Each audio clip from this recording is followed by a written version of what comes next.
que se disfrute bien, porque sabemos que esos recuerdos son los que se llevan en el corazón, ¿verdad? Entonces, desearles siempre todo lo mejor. Si hay alguno acá que siempre pues se toma sus traguitos para brindar, para compartir con la familia, no digo que no lo hagan, sino que lo hagan con medida, ¿verdad? Que disfruten el momento, porque ya a veces cuando ya hay exceso, se pierde el conocimiento, se discute, hay problemas, entonces tratemos de convivir, ¿verdad? Porque de eso se trata, de convivir, de compartir con la familia, de vivir este momento máximo que el nacimiento de Jesús en los hogares, ¿verdad? Que realmente nazca en el corazón y que estas fiestas, pues, de corazón les deseo todo lo mejor y que la pasen muy bien con toda su familia, ¿verdad? Que no haya ninguna mala noticia, ninguna novedad, que todo solo sea bendiciones de Dios en la vida de cada uno de ustedes y de sus familias, ¿verdad? Entonces, aprovecho para decirles estas palabras y ahí sí que desearles todo lo mejor el día de mañana, igual el viernes, para los que ya van de viaje o tienen que viajar mañana, siempre con cuidado, ¿verdad? Siempre tomar todas las precauciones y de igual manera en su retorno el día jueves prácticamente, ¿verdad? El 25 que ya vienen todos de regreso porque ya hay que trabajar el día viernes, sábado y de igual manera, ¿verdad? Entonces les deseo todo lo mejor y para los que ya van en camino, también tomen sus precauciones, ¿verdad? Entonces, como les mencioné el día de ayer, yo les subí ya todo el material ahí a la página de Classroom. Espero que ya la hayan descargado y que ya estén estudiando, ¿verdad? Y aprovechar, ahí sí que es un compromiso. Quieren estar con la familia, pero también tienen el compromiso a superarse y máximo si se metieron a escuela de vacaciones es por la familia también, ¿verdad? Porque sacrificamos momentos de estar con ellos, pero lo estamos haciendo por algo que a la larga pues también ellos van a ser beneficiados.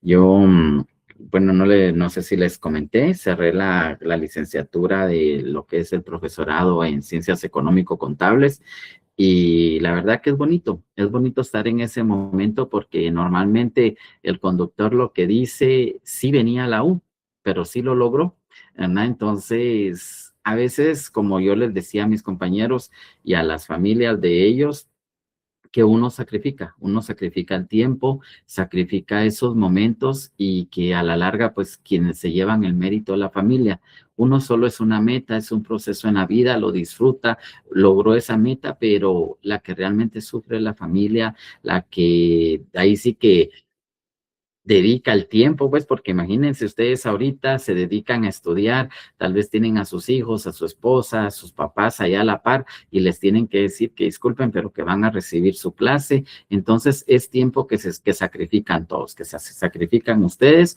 como también la familia, ¿verdad? Entonces, el mérito es para todos y cuando ya vean su nota a más tardar el martes o miércoles 31, los voy a castigar hasta el 31, les voy a publicar la nota, ¿verdad? Para que estén inquietos y que sea el regalo de Año Nuevo, ¿verdad? Entonces, esa nota pues es la que va a dar el resultado de que valió la pena estar todo este mes aquí conectados, recibiendo la clase, máximo un curso que es un poquito aburrido porque la verdad es un poquito tedioso porque es muy teórico, pero traté de hacerlo un poquito más ameno, un poquito más comprensible, ¿verdad? Para que ustedes pues se lleven una su buena nota, ¿verdad?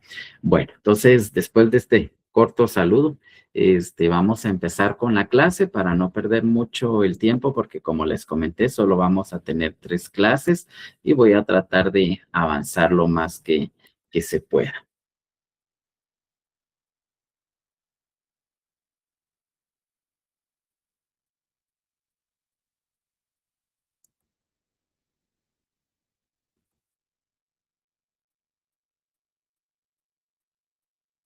Muy bien, entonces nos habíamos quedado acá y así como un breve repaso, ¿verdad? Habíamos hablado de lo que eran las pobrezas versus pobrezas, donde encontramos la pobreza de subsistencia, ¿verdad? Que hablábamos era de sobrevivir con lo que tenemos. Lamentablemente, pues a nosotros nos toca esa forma, ¿verdad? De sobrevivir con lo que tenemos, de ir saliendo adelante con lo poco que tenemos, ¿verdad? Entonces vemos cómo es que necesitamos nosotros poder tener lo necesario para poder sobrevivir, para poder venir y decir, bueno, con lo que tengo logro salir este mes y ya veremos más adelante, ¿verdad? Cómo nos va.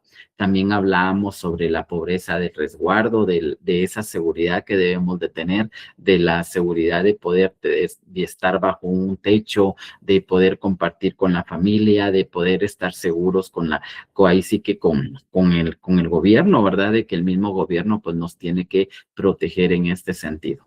También hablábamos de la pobreza del afecto, ¿verdad? Que es muy importante y creo que es a la que más se le debe dar importancia en estos tiempos, a cómo vivimos, ¿verdad? De que expresar siempre el amor, el cariño a la familia para estar siempre unidos.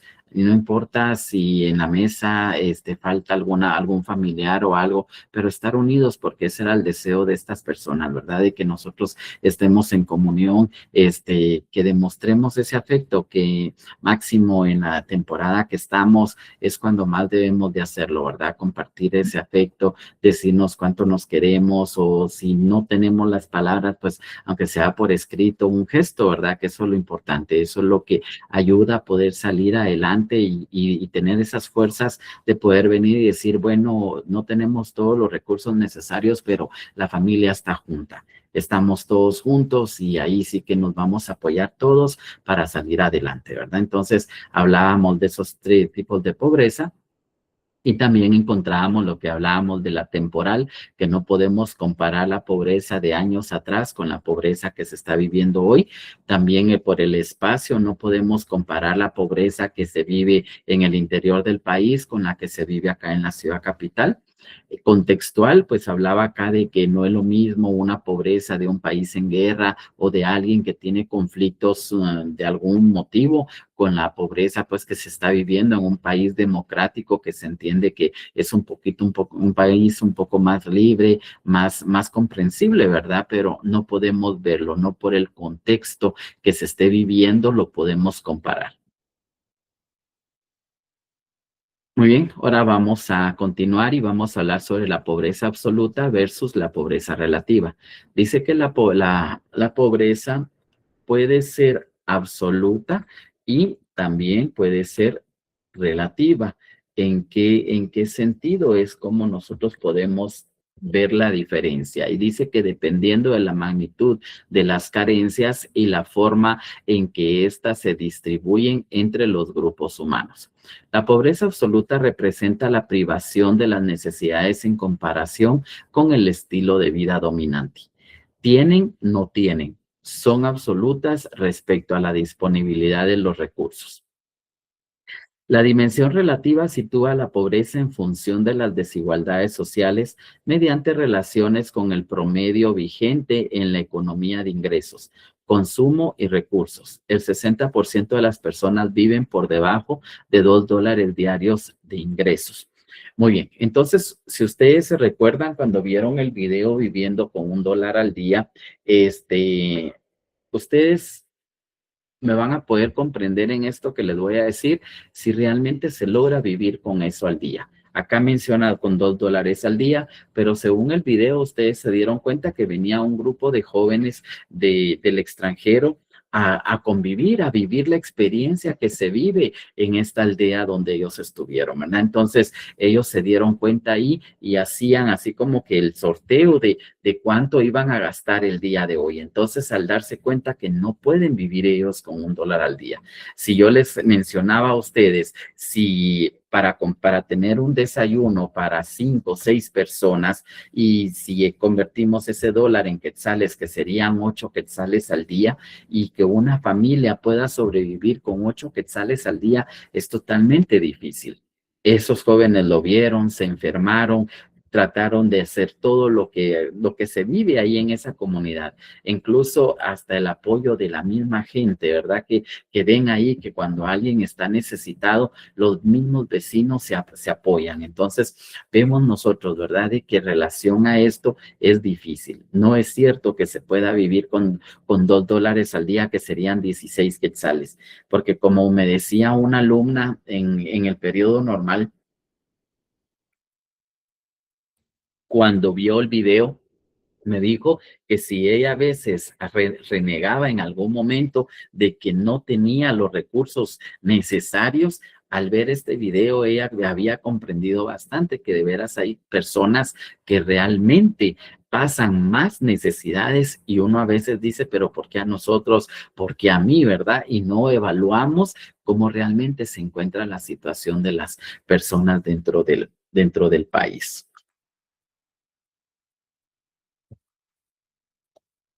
Muy bien. La pobreza relativa dice que permite establecer la brecha existente entre el estilo de vida proyectado por el patrón de desarrollo y la imposibilidad de los estratos bajos la participación activamente en él.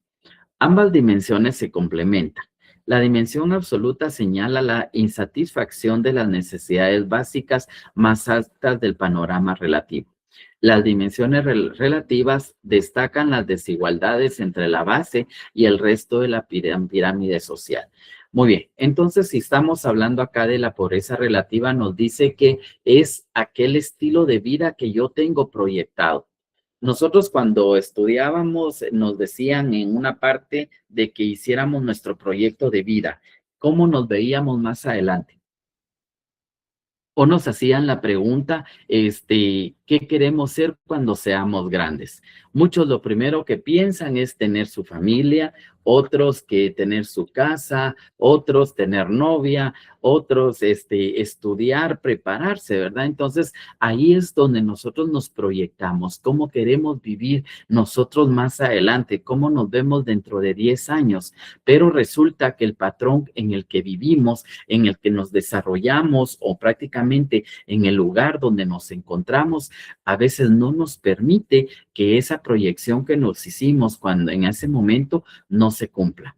A que de estar imposibilitados de poder cumplir las metas, de poder alcanzar aquellos objetivos cuando hablábamos anteriormente, ¿verdad? Que vemos la desigualdad entre la población, los problemas que existen en la sociedad, la escasez de todas las necesidades básicas que hablábamos, como la energía, la seguridad, la salud, la educación, todos esos elementos que nosotros necesitamos como personas para podernos desarrollar, afectan, ¿verdad? Que no nos permiten por llegar a proyectar esa vida que en un momento nos trazamos.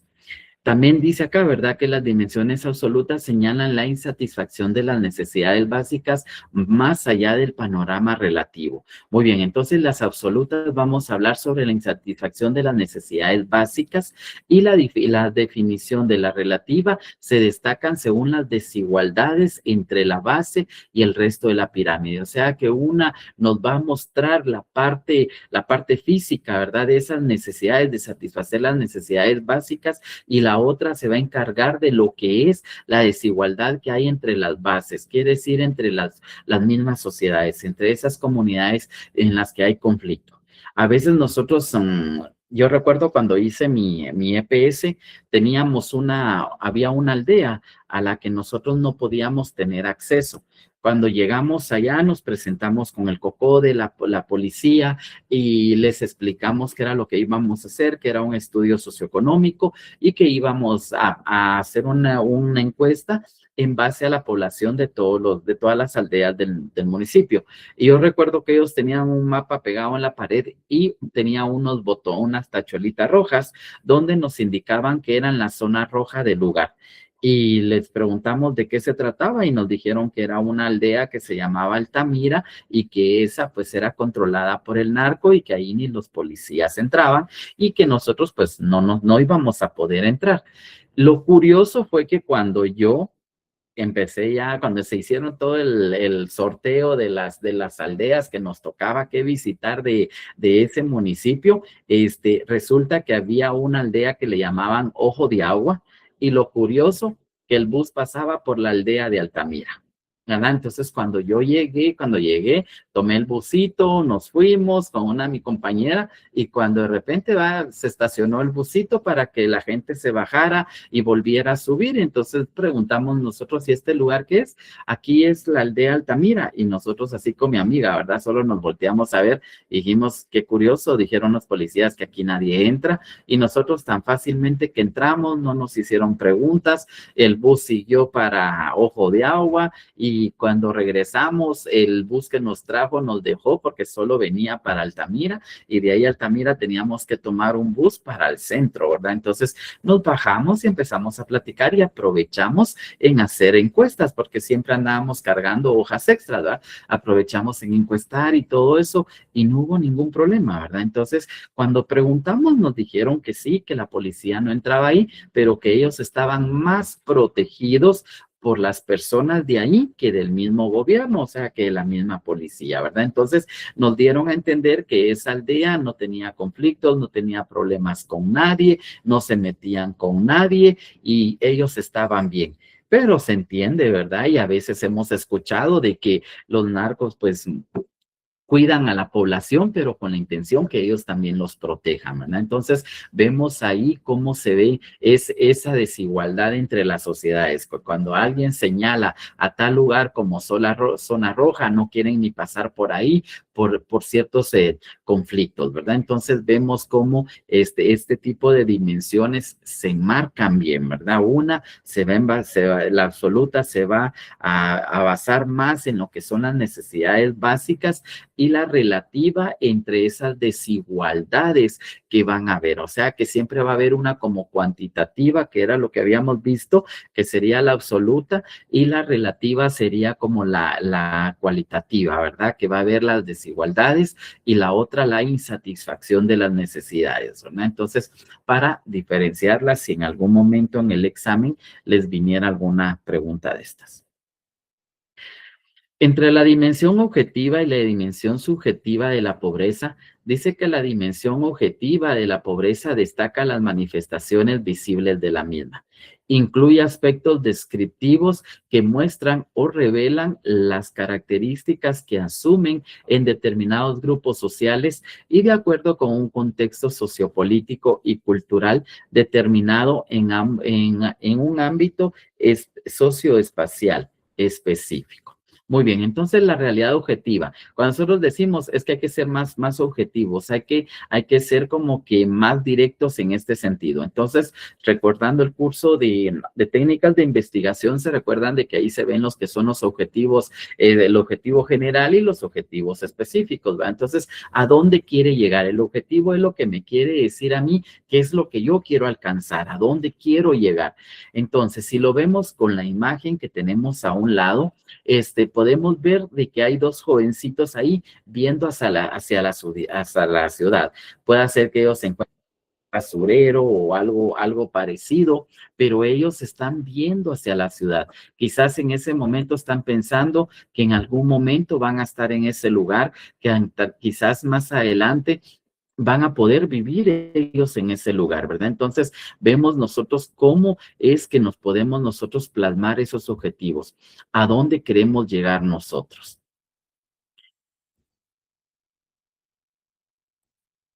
Muy bien. Entonces, vemos la diferencia, ¿verdad? De cómo nosotros nos vamos a plasmar, cómo vamos a hacer nosotros esas manifestaciones para el futuro. Asimismo, incluye aspectos explicativos, dice, que ponen énfasis en los procesos sociales que actúan como causas o en actores que contribuyen a reproducirla o perpetuarla. La dimensión subjetiva evalúa la valoración que las personas tienen sobre la pobreza. Muy bien, entonces cuando vemos acá, una dice que es objetiva, que trata de ver las manifestaciones de una mejor vida, de cómo podemos nosotros proyectarnos más adelante. Y la subjetiva es cómo la gente valora la pobreza. Aquí podemos mencionar esa frase de muchos que dicen, pobre nací y pobre voy a morir, ¿verdad? Entonces, lamentablemente se tiene ese concepto o la gente ya se acomoda al ritmo de vida. Vemos en la imagen de arriba dos jóvenes tal vez aspirando a que en un futuro ellos van a vivir en esa ciudad. No pierden la esperanza. Pero vemos en la otra imagen personas así como que ya están acomodadas, como que ya resignadas al ritmo de vida que ellos tienen que vivir. Y como les digo, ¿verdad? Muchos dicen eso, pobres nacimos y pobres vamos a morir. Entonces vemos la diferencia, ¿verdad? De cómo se enmarca estos dos tipos de dimensiones. Una me está mostrando o una me está motivando. Puedo poner como, por ejemplo, aquí, ustedes cuando se dieron cuenta de que no ganaban el curso en el periodo normal, incluso hubo una alumna, no sé si fue de este salón o del otro horario, que me puso en observaciones que el catedrático le había dicho que si no lo ganó en el curso normal, no lo iba a ganar en escuela.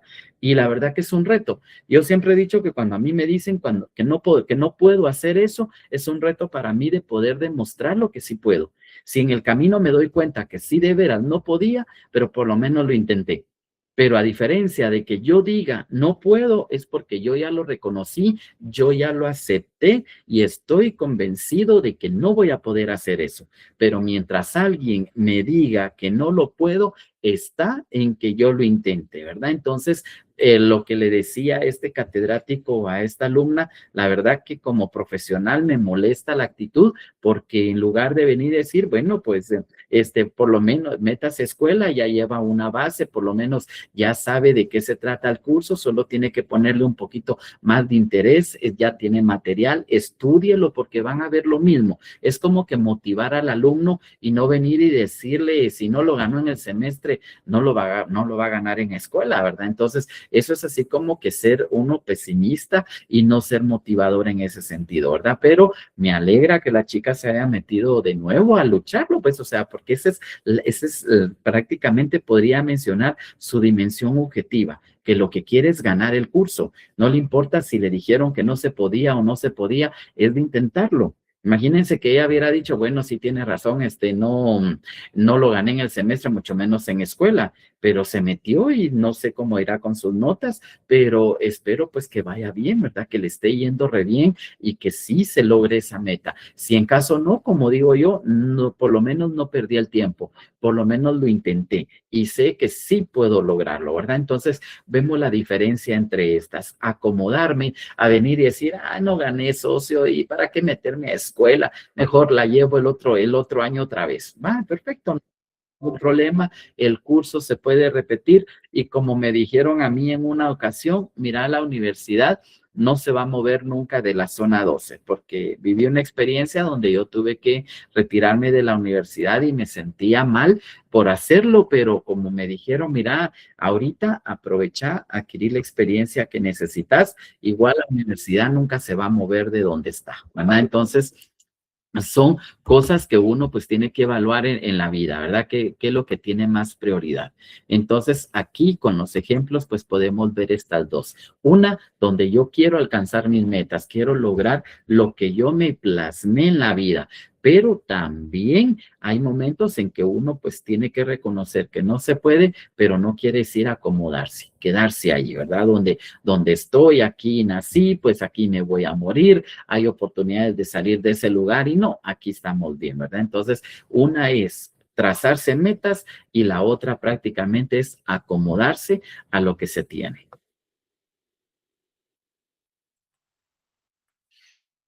De acuerdo con ello, dice, la pobreza también puede realizarse como construcción social, indagando en las maneras de actuar, pensar y sentir de los individuos sobre la pobreza de los grupos y sectores sociales. Muy bien, entonces continuando con esto, ¿verdad? De que se debe de indagar, investigar de cómo actúan las personas. ¿Cómo quieren seguir viviendo las personas? Como les decía, ¿verdad? Veíamos la imagen, personas ya acomodadas al ritmo de vida que esto nos toca y así tenemos que hacerlo. O hay quienes, así como por ejemplo, si hablamos de esto de los programas de darle comida a los alumnos, yo estoy de acuerdo. Estoy de acuerdo que el gobierno pues mande las bolsas con víveres y todo eso. Estoy de acuerdo con eso. Pero también tenemos que hacerle conciencia a la población. Porque yo he sabido de casos que a veces los niños llegan con hambre a la escuela y cuando se les pregunta por qué no comieron, porque a veces sus papás ya vienen, ya no les dan nada de cenar. ¿Por qué razón? Porque ya el otro día van a comer en la escuela. Ya se vuelve la irresponsabilidad para los pobres, perdón, para los padres. El papá ya no quiere dar gasto porque como ya sabe que a sus 3 hijos que tienen la escuela, allá les van a dar desayuno, les dan su refacción y a veces hasta en las escuelas les dan almuerzo antes de irse los niños a sus casas. Prácticamente ellos ya comieron 2 alimentos, entonces ya los papás ya se quitan esa responsabilidad. Entonces, a veces digo yo, sí los programas están bien que los que se realicen, pero también hay que hacerle conciencia a la gente. Yo recuerdo cuando doña Sandra de Colón andaba haciendo su campaña que decía que iba a ayudar a todas las madres solteras para que tuvieran oportunidades. Yo no digo que no, está bien, es un nuevo programa social que se realice, pero entonces díganme ustedes, si hacemos eso, es venir a que la gente se acostumbre, a que la gente ya no busque esas oportunidades. Mientras unas esperando que les llegue la ayuda, otras madres solteras trabajando, sacando a sus hijos adelante. Y como dice aquel dicho, ¿verdad? De un mal hijo se sale, pero no de un mal marido, dicen, ¿verdad? No estoy en contra. Pero lo que quiero decir con esto es de que sí se puede lograr lo que uno quiere, salir adelante. Pero si sabemos, es que como nos van a dar ayuda, no, mejor no, porque ya solo voy. Igual lo mismo de los comedores estos solidarios. Hay gente que yo he visto que con tal de no cocinar en su casa, no les importa estar parados 1 hora bajo el sol, esperando a que abran el comedor comunitario, almuerzan y de ahí se van para sus casas. Y yo sigo, yo dentro de mí digo yo, de veras que sí hay gente que sí lo necesita, gente a la que sí se le puede ayudar, pero también hay gente que es aprovechada. Hay gente que hasta le preguntan, se los digo porque un día tuve una actividad en este salón y según ellos el salón estaba abierto porque era día para que ellos almorzaran y llegaron, mira, ¿a qué horas empiezan a repartir la comida? Y le digo yo, no, fíjese que el salón comunitario solo, o el comedor, porque ahí mismo en el salón tienen el comedor por el espacio, ahí colocan las mesas y todo eso. Le dije yo a la persona, no, tengo entendido que el comedor solo funciona de lunes a viernes. Es que como lo vimos abierto y por la hora creímos que ya estaban dando los almuerzos, pero les puedo decir, y no es por juzgar, a la apariencia que le vi a las personas, no era así como que personas necesitadas, que realmente dijera yo, bueno, pobrecitos, ¿verdad? Sí, o sea, creyeron que era comida, no que gente que se puede decir que tiene las posibilidades de poder trabajar, de poder tener algún ingreso y luchar por él, es gente que ya se acomodó, ¿verdad? Ya es gente que ya sabe que ya están los programas ahí para ayudar a la población y el de aprovecharse, ¿verdad? Entonces dice acá, por ejemplo, no es lo mismo la imagen que pueden tener en la pobreza los propios pobres, los sectores acomodados, el sector religioso o los funcionarios públicos. Muy bien, entonces vemos, era lo que les decía, ¿verdad? Donde la gente se acomoda, donde la gente ya sabe que como se le da ayuda, incluso a veces hasta uno con los vecinos, tal vez ahí por necesidad hay familias o que ayudan a tal familia, entonces ya hasta se vuelve como una obligación hacerlo. Hasta se molestan si en algún momento no se les ayuda, entonces también vemos nosotros ahí esa situación económica, ¿verdad? De cómo la gente se va acomodando, cómo ellos quieren seguir siendo pobres. A veces hasta se les dice, mire, si de repente venga, se me ayuda acá, gracias, ahí lo voy a pensar. Y se los digo, por ejemplo, yo necesitaba a una persona que me ayudara acá en la empresa y todo eso me dijo está sin trabajo, pero tampoco quiere, ¿verdad? Entonces es así como que vino a ver cómo él era el trabajo y todo eso, yo le mostré, le expliqué todo y hasta el día de hoy pues está ahí. Yo ya no le pregunto, mire, ¿qué va a hacer? Porque o sea, me da pena pues porque es el hombre de la familia el que tiene que dar el gasto. Yo miro a la esposa que tiene que salir todos los días a vender atolito y mientras el señor dice que le ayuda para acarrear las cosas para que ella venda, ¿verdad? Entonces, quiere trabajo, pero tal vez algo cómodo, algo que yo le dijera, mire, aquí va a estar sentado todo el día solo viendo quién va a entrar y quién no, ¿verdad? Entonces, también vemos de que hay gente que se les da la oportunidad y no quieren, ¿verdad?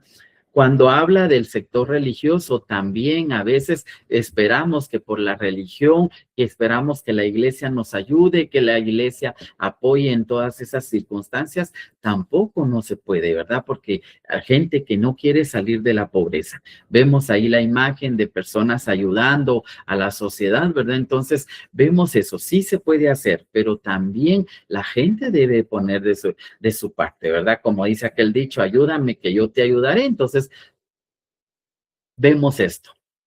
Los funcionarios públicos, pues bueno, ahí no puedo venir y decir que ellos carezcan de alguna pobreza, no, ¿verdad? Sino que al contrario, se aprovechan de la pobreza de las personas, ¿verdad? Porque si ustedes ven ahorita la nueva modalidad con el nuevo aumento de salario, como ya se va a ganar más de 4,000 quetzales, ya la SAT está, ya la SAT pues está viendo de que uno ya va a pagar ISR, ¿verdad? ¿Por qué? Porque ya ese dinero se va a pasar de la renta que está permitida de los 48,000, ¿verdad? Ya se pasa de eso. Incluso entonces quiere decir que yo ya voy a ganar el salario mínimo, yo ya tengo que venir, o mejor dicho, yo como jefe de recursos humanos de acá de la empresa, tengo que registrar a todos les tengo que hacer su declaración jurada. ¿Por qué? Porque por el sueldo que ellos ya van a ganar, ellos deben de pagar ISR, porque así ya lo está pidiendo la ley. Y si no lo hacemos, pues en algún momento puede ser que la SAT nos caiga a nosotros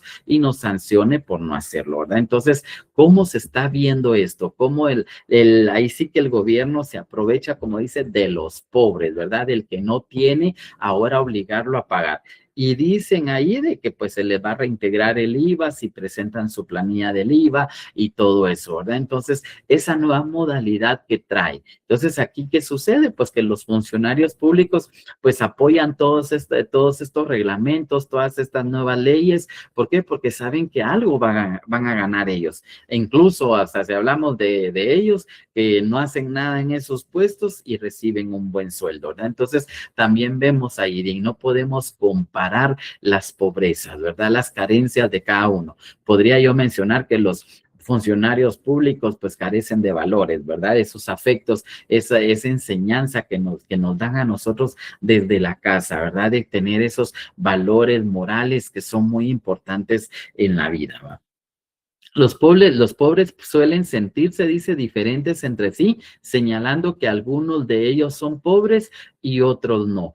También, aquí como les decía yo, dependiendo qué tipo de carencia, por eso dice que pobreza es la escasez de algo que nosotros no tenemos, ¿verdad? Yo puedo carecer, como decíamos, de las anteriores, de afecto, de vivienda, podemos carecer de agua potable, el municipio no tiene energía eléctrica, estamos en un proceso todavía en desarrollo, entonces ahí es donde nosotros podemos ver, ¿verdad? Cómo señalar quiénes realmente son pobres y quiénes no, ¿verdad? Cómo se puede enmarcar. Y ya lo vimos a través de cómo se puede hacer, a través de este estudio, el análisis cuantitativo y cualitativo, que nos van a dar a nosotros la oportunidad de saber económicamente cuántos son pobres y por las cualidades o por las condiciones en las que viven son pobres. Porque a veces puede ser de que no quieren cambiar su forma de vida, máximo ahora con eso de las extorsiones. Si yo hago una bonita casa,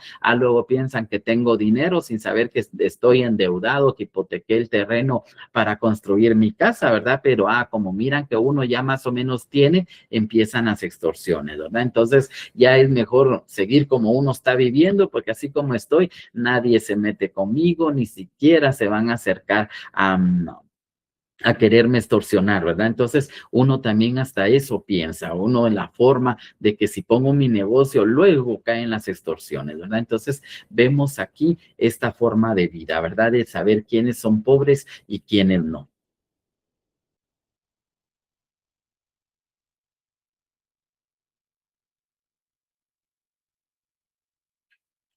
Muy bien. La cultura de la pobreza, dice, al manifestarse los primeros efectos de la pobreza en ciudades industrializadas, los orígenes y sus causas se buscaron y se atribuyeron a los mismos pobres, su estilo de vida y sus valores, considerando que sus condiciones condición de pobres se debía a las deficiencias internas del grupo causado por su cultura. Así, las causas de la pobreza no están en el modelo de desarrollo que caracteriza a la sociedad donde se encuentra, sino más allá en los pobres mismos, dado que bajo esta cultura subyacen los valores de la resignación y el fatalismo. Muy bien, entonces vemos, ¿verdad?, de cómo se hace cuando se busca el estudio en sí de lo que realmente puede afectar la pobreza a varias personas. Encontramos lo que es la resignación. Era lo que yo les decía. Bueno, nací pobre, pobre me voy a morir. ¿Para qué voy a buscar otras oportunidades si de todos modos no las voy a conseguir? O estoy esperando que el trabajo toque la puerta de mi casa, ¿verdad? Entonces, esa es la resignación. Y el fatalismo, pues cuando ya realmente ahí sí como que nos tiramos a morir en ese sentido, ¿verdad? Donde venimos y decimos, ay, no, es que somos pobres, es que quién por nosotros, es que así nos tocó vivir, es que usted, porque usted sí puede. Entonces empieza eso, ¿verdad? Entonces, cómo el fatalismo y la resignación se unen, ¿verdad? A no querer luchar, a no querer lograr. Ustedes pudieron ver el video de que había un jovencito que él quería estudiar, él quería salir adelante, él quería progresar, ¿verdad? Entonces no le importaba la situación económica o la situación de pobreza en la que se encontraba su familia, sino que él quería luchar. Entonces, eso es lo que deben de hacer todas las personas, buscar la manera de cómo mejorar esa condición de vida, de venir y de hacer todo lo posible, porque como les voy a contar algo familiar, aquí a mi sobrino lo acaban de operar del apéndice, ¿va? Pero ayer estábamos cenando y él le dijeron, cuando terminó de cenar, bueno, llévate tu plato y lo lavas de una vez. Y él así como que, ay, pero es que si me cuesta caminar. Entonces vine yo, le dije, sí, pero es que estás operado el apéndice, no estás operado con el hablado normal en familia, ¿verdad? Le digo, no estás operado de las manos ni tampoco de las patas, así que bien que te puedes llevar el plato, lo dejas lavado y de una vez en su lugar y solo se me quedó viendo, ¿verdad? Y le digo yo, ¿y qué le digo yo? Si estar operado no quiere decir que no puedas ni siquiera levantar tu plato, ¿verdad? Entonces, eso es lo que les quiero decir, ¿verdad? De que estamos en una condición y que como estamos así, ya no queremos hacer nada. A diferencia, y todavía le puse el ejemplo, le acordate que a tu primo cuando lo operaron también de lo mismo, y hasta, mejor dicho, mi sobrinita, ella, una nena de 5 años, la operaron también del apéndice, no sé, pero aquí todo, gracias a Dios, a mí no me han operado todavía desde eso, pero casi toda la familia está operada del apéndice. A mi sobrinita la operaron hace un año, ella tenía 5 años, pero mire, lográbamos tenerla acostada. Le decíamos, mamá, no estés caminando, mamá, no te sentes. Y ella decía, es que no me duele, no me duele. Y cuando operan a los dos primos más grandes, quejándose que ni moverse pueden, que cuando se van a levantar se agarran el estómago. Y les digo yo, le decía yo a uno de ellos que todavía las mujeres que acaban de dar a luz, entiendo que se agarran el estómago para levantarse, pero ellos no. Pero ¿qué les quiero decir con esto, verdad? De cómo nos volvemos fatalistas en algo que nos acaba de pasar o por la condición en la que estamos, nos echamos de una vez a la perdición y quisiéramos que, si es posible, hasta en la boca nos dieran la comida, ¿verdad? Entonces vemos cómo se da esta cultura de la pobreza, de que están tan acostumbrados a vivir como están que prefieren mejor estar en eso, ¿verdad? ¿Por qué? Porque saben de que así la gente les tiene lástima y por lástima pues les dan más de algo, ¿verdad? Entonces debemos de diferenciarla de esta manera.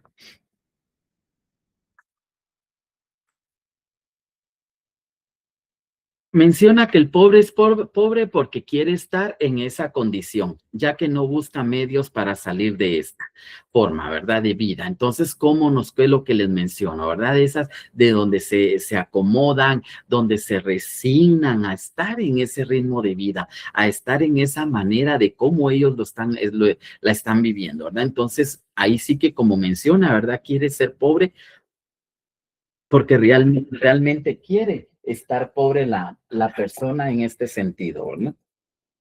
Menciona también que en este sentido se plantea que la pobreza no es la falta de cultura, sino la existencia de una cultura de pobreza, en donde,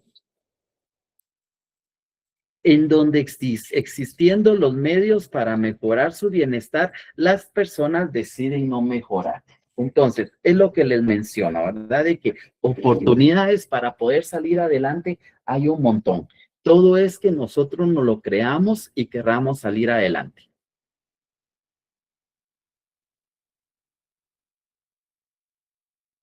Voy a poner el ejemplo de cuando ustedes quisieron entrar a la universidad. El que logró entrar en la primera oportunidad, pues felicidades. Y los que no, pues de igual manera no se dieron por vencidos, no se resignaron, no dijeron, ah, la gran es que entrar a la San Carlos, como cuesta, hay que hacerse el examen, no gané el primero, ah, la gran meterme otra vez. No, lograron, aún haya sido en la cuarta oportunidad, pero no se resignaron. Quisieron seguir adelante. ¿Por qué? Porque ustedes quieren tener una condición de vida diferente, tener por lo menos más oportunidades de trabajo, o puede ser que en algún momento, en un futuro, yo se los digo cada vez que inicio las clases, que no sé si en algún momento alguno de ustedes va a estar en el lugar donde estoy yo, ¿verdad? Creciendo, porque yo les voy a ser sincero, yo nunca en la vida me imaginé que iba a parar dando clases en la universidad. Mi sueño era ser maestro de primaria, pero en aquel entonces, cuando yo quería estudiar eso, mi papá me dijo, mira, tu tío es maestro, tus primos son maestros, y mira en qué trabajan, no trabajan en lo que se graduaron, sino que tienen que ver en qué trabajan, pues porque no hay oportunidad de trabajo. Entonces, él me convenció que estudiara perito, y la verdad me gustaba la carrera de perito, porque no les voy a negar que no me guste, ¿va? Entonces, bueno, decidí estudiar perito. Luego de haberme graduado de perito, me inscribí en la universidad para seguir auditoría porque era lo que se relacionaba, y la verdad la conta me gusta, a mí me gusta la contabilidad y bueno, toda la carrera, pues, pero enfocado más en la contabilidad. De ahí, cuando tuve la oportunidad me encontré con una amiga que estaba auxiliando al licenciado Melvin Madrid, y le digo yo, ¿y vos qué haces acá, Leo? Me dijo, es que fíjate que soy auxiliar del licenciado Melvin. Y entonces vine yo, y como yo recuerdo que creo que se estaba recibiendo unos cursos, y entonces le digo yo, ¿y a qué horas termina? Hasta las 8. Y entonces me dijo que si yo andaba en carro, y le dije que sí. Entonces, cuando yo salí del curso que estaba llevando, me fui para el salón del licenciado Melvin y me quedé, y me empezó a gustar, y ya después hasta él me decía, mira, ¿qué vas a hacer tal día? Porque es el examen de mate, ¿me querés venir a ayudar a cuidar? Y así me fui metiendo, cuando ya pues tuve la oportunidad de mejor ya meterme como auxiliar, me empezó a gustar, y como me gustaba, quería ser maestro en años atrás, entonces investigué y me di cuenta que estaba la escuela de la EPEM, donde se puede estudiar para maestro. Entonces dije, oh, bueno, hacer realidad ese sueño de ser maestro. O sea, yo tal vez me lo proyecté en aquel momento, ser maestro, y se lo decía a mi maestra de quinto de primaria que yo quería ser maestro como ella. Y bueno, pues ahora hasta la licenciatura tengo ya en la docencia, ¿verdad? Pero, ¿qué les quiero decir con esto, verdad? De que si yo me proyecto algo, hacer lo posible, luchar por ello. Si yo quiero mejorar la condición de vida, si yo veo que mis hijos pues no tienen la mejor vida que yo quisiera, pues buscar nuevas oportunidades. Por eso les decía ayer, aplaudo a aquellos padres que aún con la responsabilidad de sus hijos y todo eso, siguen estudiando. ¿Por qué? Porque ellos quieren algo mejor para sus hijos.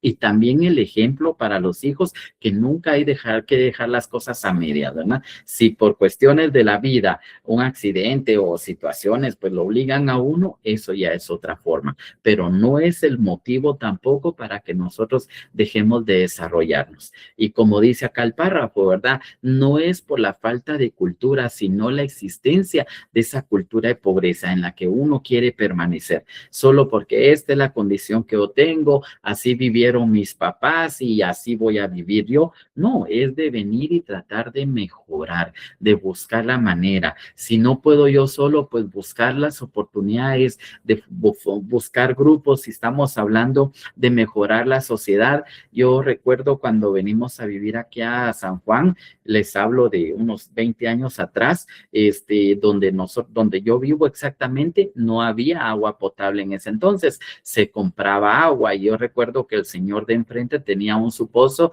y acarreábamos agua de la casa de él para la de nosotros, pero mi mamá en aquel entonces pues vino y empezó a juntar, había, recuerdo yo, un tanque donde lavaban ropa, pero ya tenía años que no lo usaban. Entonces mi mamá empezó a juntar a un grupo de mujeres para hablar que si les podían habilitar ese lugar para poder lavar.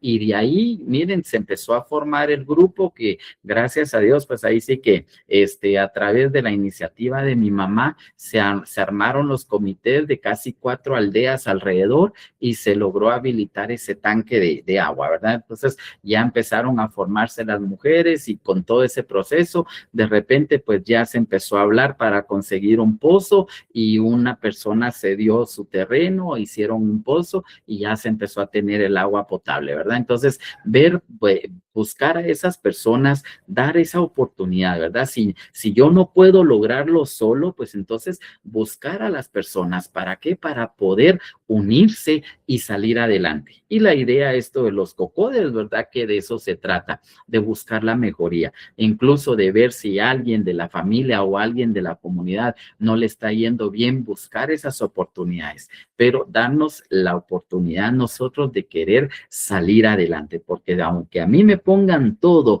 en bandeja de plata, como se dice, pero si yo no quiero, nadie va a poder convencerme, ¿verdad? Entonces, vemos lo importante aquí de querer dejar de ser pobres. Que viva en la pobreza no es lo mismo que quiera decir yo que soy pobre, ¿verdad?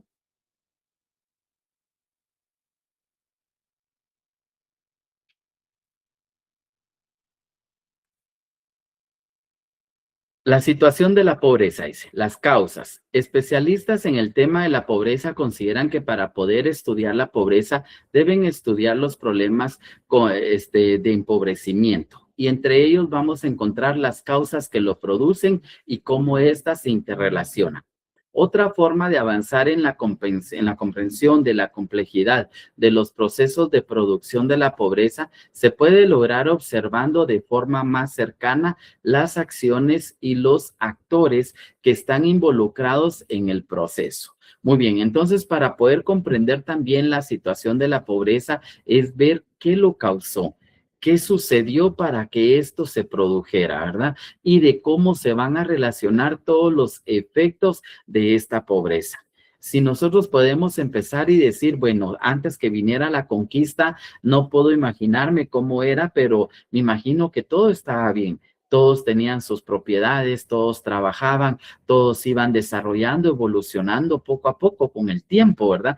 Pero conquista, vinieron estas personas a querer apoderarse de todo, de las propiedades de las personas. Entonces pienso yo que ahí fue donde empezó a surgir la pobreza, la escasez de todo, donde a ellos se les privó de sus tierras, de poder tener acceso a la tierra, de poder sembrarla. Así creo fue donde se empezó a formar la pobreza, porque como les digo, me imagino que en aquel entonces todos vivían bien, todos tenían sus tierras, la trabajaban y en trueque y todo eso iban ellos inventando, descubriendo qué plantas se podían comer, ¿verdad? Pero yo más recalco que a través de la conquista es donde se empieza a dar la pobreza, se empieza a dar la escasez, la privación del acceso a la educación, la privación del acceso, como mencionaba, del uso de la tierra, de poderla sembrar, ¿verdad? Entonces, Entonces, ¿cómo vemos todas estas causas y cómo se fueron interrelacionando con el tiempo? Hasta que, bueno, ya vienen los acuerdos de paz, que se entiende que esto viene a mejorar un poco la situación económica del país, pero seguimos en ese conflicto. Seguimos siempre con lo mismo, ¿verdad? De que siempre va a haber un grupo, este grupito que desde hace años viene controlando la economía en el país, es la que hace que el país esté pobre, porque no quieren dar esa oportunidad de crecimiento. Vean ahorita con lo que les menciono, ¿verdad? El aumento de salario mínimo, ya todos tienen que presentar una declaración jurada, ya todos. ¿Y cuál es la intención? Díganme ustedes la intención de este grupo del CACIF, hablemos del CACIF directamente, es fregar a la población, porque ahora dicen, ¿qué es lo que dicen ahí? Que como ahora yo tengo que presentar una planilla de IVA dentro de un año, ¿qué quiere decir? Que yo todo lo que compre voy a pedir factura, porque yo necesito ahora presentar una planilla, porque si no la presento, me van a cobrar ese IVA. Entonces, ¿qué tengo que hacer yo? Voy a ir a comprar a cualquier lugar y tal vez yo estoy acostumbrado soy de aquellos de que compro, pago, me doy la vuelta y no pido factura. Ahora voy a obligar a esa persona donde yo voy a comprar a que me emita factura. Pero ¿qué sucede? Yo, porque tengo que presentar mi planilla de IVA en el futuro, la tengo que hacer. Pero voy a obligar ahora al que me vende a emitir factura y pagar sus impuestos. Y esos impuestos para que se los roben, ¿verdad? Porque hablemos la verdad, tal vez del 100% de lo que se recauda en el año, un 10, 20% llegó a la comunidad y el otro resto a la bolsa de la comunidad, ¿verdad? De ellos. Entonces, vemos nosotros, ¿verdad? De que este mismo grupo, este grupo de los apoderados, de los que siempre han tenido el control, tienen que ver cómo afectan a los demás. ¿Cómo vienen ellos? Como decíamos, en el video se ve donde dice que los millonarios, ellos dicen que no quieren, no pagan impuestos porque invierten en el país, porque dan oportunidades al país. Eso es absurdo, ¿verdad? Si de todos modos tienen dinero, lo tienen que trabajar. Ellos también deben de pagar sus impuestos, pero se les perdona porque son los promotores de la oportunidad de trabajo, ¿verdad? Pero entonces, ¿ahora qué va a pasar? Ahora, como yo les digo, tengo que presentar mi planilla donde quiera que yo vaya, ahora sí voy a pedir factura. A veces hasta me preguntan al consumidor final y les digo, sí, ahora ya no, ahora a partir de ahora, todo, hasta facturas de McDonald's, donde quiera que yo vaya a pedir factura. ¿Por qué? Porque yo tengo que venir y presentar esa declaración, ¿verdad? Entonces, ¿cómo vemos, verdad? Cómo esas causas que producen o una situación produce un montón de efectos, ¿verdad? Entonces, como mencionan ahí, que ahora obligar también hasta los mismos negocios a pagar el impuesto, porque si no me van a dar factura, yo ya no compro, me voy a ir al lugar donde me den factura, ¿verdad? Entonces, vemos esta relación que se da de las causas que lo produce y qué efectos y cómo vamos a relacionar todos esos efectos a través de la causa.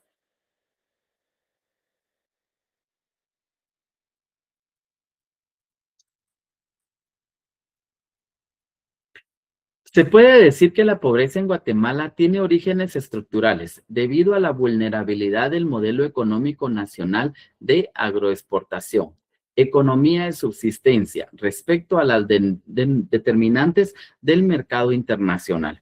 El modelo de desarrollo basado en los monocultivos de agroexportación ha dejado una alta concentración de la riqueza y una profunda desigualdad. Muy bien, entonces vemos que en Guatemala, ¿cómo lo vamos a marcar? Se podría venir y decir que de la crisis de los años 80 marcó un poquito más la pobreza en Guatemala, ¿verdad? Donde ya no se logró vender todo el producto que se venía vendiendo con anterioridad, ese control que se tenía. Yo, pues, si recuerdo, antes no se hablaba mucho de los lugares de pobreza, nunca se hablaba del corredor seco, de situaciones como las que se están viviendo ahora, ¿verdad? Pero como mencionábamos, no podemos medir la pobreza a través del tiempo. No era lo mismo de antes con lo que se está viviendo ahora.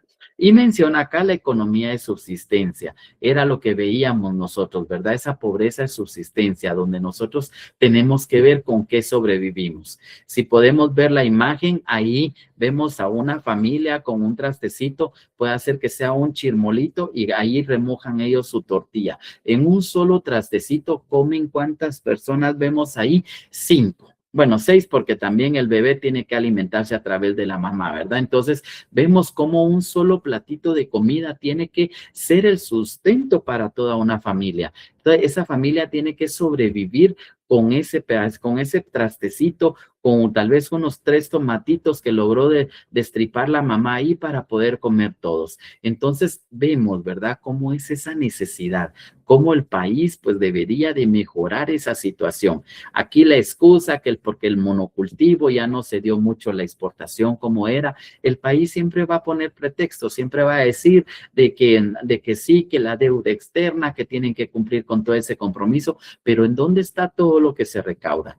¿Por qué no venir y evaluar puestos? Espero que nadie trabaje aquí en el gobierno, ¿verdad? Porque si no, se van a enojar conmigo, pero venir y evaluar los sueldos. Esa misma gente que tiene el mismo nivel académico que uno tiene trabajando en la iniciativa privada, que también ganen lo mismo en el sector público, ¿verdad? De que aquí no, porque es que es el gerente, no, o sea, venir y decirle, bueno, el gerente, ¿qué especialidad tiene? Es que solo tiene una licenciatura, ok, perfecto, como gerente, sí mucho, unos 10,000 quetzales, no que esté ganando por ser el gerente administrativo, el gerente financiero que esté ganando 40,000, 50,000, no, ¿verdad? Entonces venir y ser consciente en ese sentido. Entonces las excusas es que el dinero no alcanza, es que se tiene que cubrir con los sueldos de todos los que trabajan en el gobierno, pero ¿qué sueldos, verdad? Entonces siempre van a haber excusas y obligan a que esa economía de subsistencia se mantenga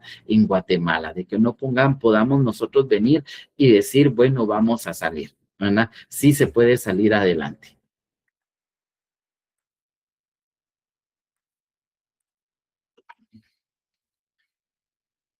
Continuando con las causas, dice, estas desigualdades explican el conflicto armado interno que duró más de 30 años y ha dejado como secuelas el rompimiento del tejido social, violencia y más pobreza. Otras causas relativas es la desarticulación de las políticas públicas y la ilegitimidad institucional.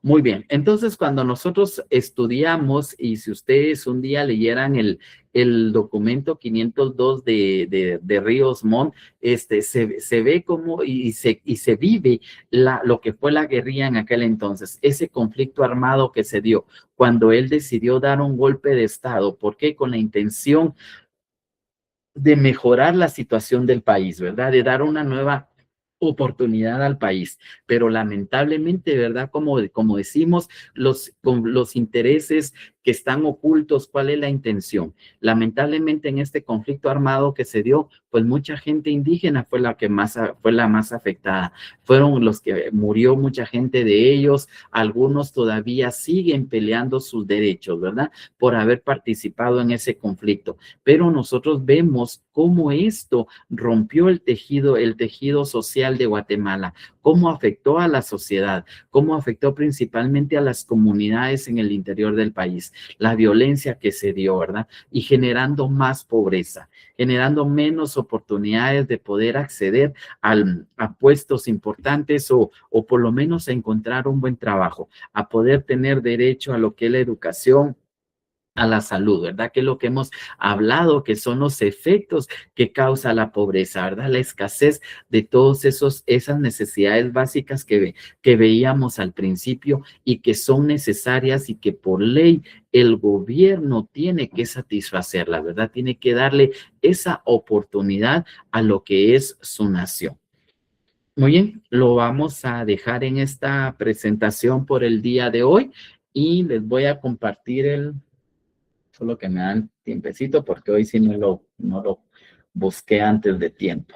Muy bien, entonces, como les decía al principio, les deseo ahí sí que las mejores fiestas este año, que las disfrute, que compartan con su familia, que si pues se toman sus traguitos, está bien que convivan, que disfruten, pero siempre con medida, ¿verdad? Siempre tener ese resguardo para no caer, o sea, en ninguna situación, ¿verdad? Y que después se tenga que lamentar. Entonces ahí sí que les deseo una feliz Navidad y si Dios nos lo permite, nos estaríamos viendo el día sábado.